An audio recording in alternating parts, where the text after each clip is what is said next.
किसी गांव में एक साधु रहा करता था। वह जब भी नाचता था तभी बारिश होती थी। इसलिए गांव के लोगों को जब भी बारिश की जरूरत होती थी तब ये लोग उस साधु के पास जाते और उनसे अनुरोध करते कि वह नाचें, और जब वह नाचने लगते तो बारिश जरूर होती थी। कुछ दिनों बाद 4 लड़के शहर से गांव घूमने आए। जब उन्हें ये बात पता चली कि किसी साधु के नाचने से बारिश होती है तो उन्हें यकीन नहीं हुआ। शहरी पढ़ाई लिखाई के घमंड में उन्होंने गांव वालों को चुनौती दे दी कि अगर हम भी नाचेंगे तो बारिश होगी, और अगर हमारे नाचने से बारिश नहीं हुई तो साधु के नाचने से भी बारिश नहीं होगी। अगले दिन सुबह सुबह गांव वाले उन चारों लड़कों को लेकर साधु की कुटिया के पास पहुंचे। गांव वालों ने साधु को सारी बात बताई। फिर उन लड़कों ने नाचना शुरू किया।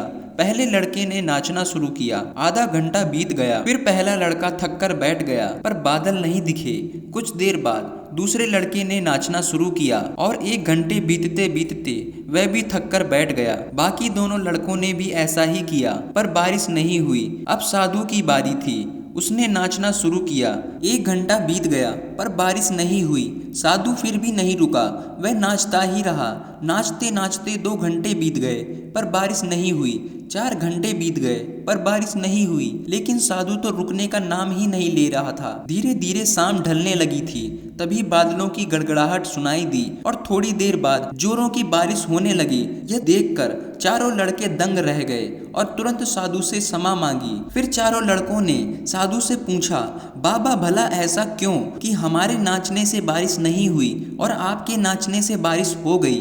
साधु ने उत्तर दिया, जब मैं नाचता हूँ तो 2 बातों का ध्यान रखता हूँ। पहली बात, मैं ये सोचता हूँ कि अगर मैं नाचूंगा तो बारिश को होना ही पड़ेगा, और दूसरी यह कि मैं तब तक नाचूंगा जब तक कि बारिश ना हो जाए। सफलता पाने वाले में भी यही गुण विद्यमान होता है। वह जिस काम को भी करते हैं उसमें उन्हें सफल होने का पूरा भरोसा होता है, और वह तब तक उस काम को करते हैं जब तक कि उसमें सफल ना हो जाएं। इसलिए अगर हमें सफलता हासिल करनी है तो साधु की तरह ही हमें अपने लक्ष्य के लिए तब तक काम करते रहना होगा जब तक कि हमें लक्ष्य की प्राप्ति ना हो जाए। साथियों, आशा करते हैं हमारी इस छोटी सी कहानी से आपको बहुत कुछ सीखने को मिला होगा, और अगर आप ऐसी ही कहानियों से सफलता की हर रहस्य को जानना चाहते हैं तो आप चाहें तो हमारे चैनल को सब्सक्राइब भी कर सकते हैं। आज के वीडियो में बस इतना ही। जय हिंद।